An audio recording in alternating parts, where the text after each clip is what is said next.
Okay, this is our first video of the second packet that's going to be covering how to identify a linear function.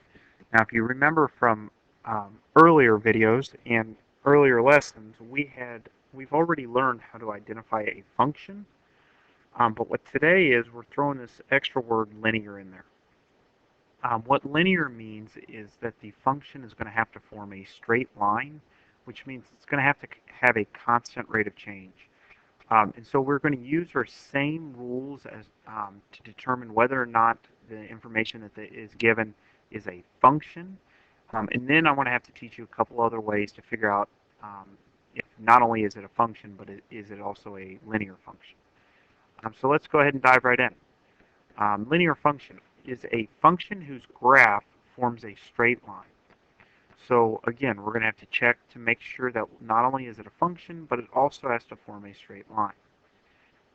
So if we look at these three that are given here, obviously the second one is not going to be a straight line.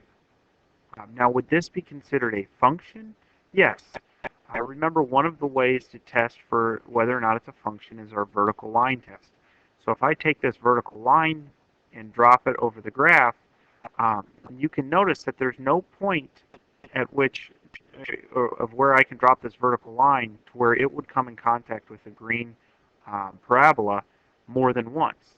Every time I drop it, it always has just one intersection point. Because it has only one intersection point, it passes our vertical line test, which means this is a function. However, they're not asking, is it a function? They're asking, is it a linear function? And so in order for it to be a linear function, not only does it have to be a function like this, but it also has to form a straight line. Because this does not form a straight line, we would call this a function, but it's not a linear function. If we look over here at the first example, this also passes our function test. So we do know that it is a function. And the question is it a linear function though? Because this is a straight line, we are going to go ahead and say that it is a linear function because it forms a straight line and it is a function. If we look at our last example, does this one form a straight line? Yes, so it is linear.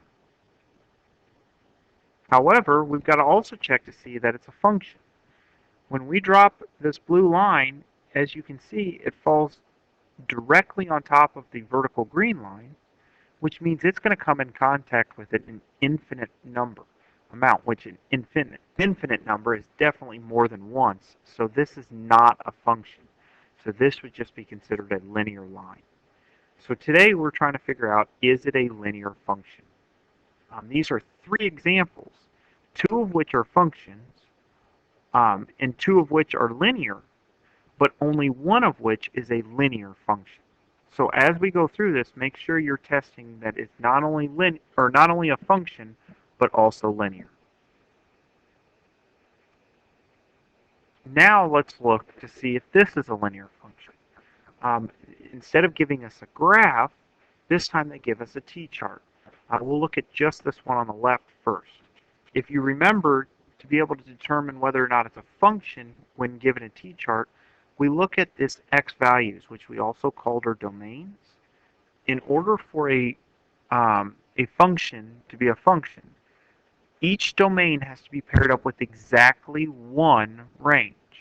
If you look, each of these domains is paired up with exactly one range. Another way of saying it is we don't have any repeats here in the domains. Because there are no repeats, we know that this is a function. However, now we need to see, is it a linear function? In order to form a linear function, we have to have a constant rate of change, which means the pattern in between each of these has to be the exact same. So to go from -2 to -1, we're actually adding 1. To go from -1 to 0, we add another. To go to 0 to 1, we're adding 1 again. And to go from 1 to 2, we're adding 1. So we have a constant rate of change. The pattern is +1 for each one. So we're halfway there. Now we've got to make sure that we have a constant rate of change over here as well. And so I'm going to draw my arrows, and I'm going to look and say 7 minus 3 is 4. To go from 4 to 1, again, we subtract 3. To go from 1 to negative 2, we're also subtracting 3. And to go from negative 2 to negative 5, we're again subtracting 3. So if you look, there's not only a pattern of minus 3 over here, but we also have a pattern of plus 1. It doesn't matter that the patterns don't have to be the exact same from the x side and the y side. They just have to have a constant pattern on each. And so because these have a constant pattern or a constant rate of change, we're going to call this a linear function. That constant rate of change is what makes this linear. Okay? Looking over here, let's look at example number 2. Is this a function? In order for it to be a function, there can't be a repeat in the domains. Well, if we look at the domains or our x values, we notice there is not a repeat, so we know that it is a function. Now we have to determine, is this a linear function? In order for it to be linear, there has to be this constant rate of change. So if we look from here to here and draw our arrows, let's start with our domain first. To go from negative 2 to 1, we again add 1. And this will be another add 1. 0 to 1 is adding 1, and 1 to 2 is again adding 1. So we have a constant rate of change on this side, but in order for it to be linear, we have to have a constant rate of change on the y side or the range side as well. So looking at this, to go from 6 to 3, we're subtracting 3. To go from 3 to 2, we're subtracting 1. To go from 2 to 3, we're adding 1. And then to go from 3 to 6, we're adding 3. And so as you can see, there's not a constant pattern, which means because the range side does not have a constant rate of change, this is just simply a function, not a linear function. Now what happens if they give us just a bunch of ordered pairs? Well, we've already learned how to do it in a t-chart, so what I would recommend is building a quick t-chart. And taking your 2, 4, 5, 3, 8, 2, and 11, 1. A t-chart is a great way to organize it so that we can look real quick and be able to determine whether or not this is a linear function. First, we want to look to see if this is a function. Are there any repeats in the domains? Because there's no repeats, we would say yes, this is a function. Now we need to figure out if it's a linear function. So we look for patterns. To go from 2 to 5, we're adding 3. To go from 5 to 8, we're adding 3 again. 8 to 11, we're adding 3 again. So far, so good. We got a good constant rate of change on our domain side. Looking over at the ranges, we've got to have another constant rate of change. As you can see, going from 4 to 3, 3 to 2, and 2 to 1, each time we're just subtracting 1, which means we do have a constant rate of change.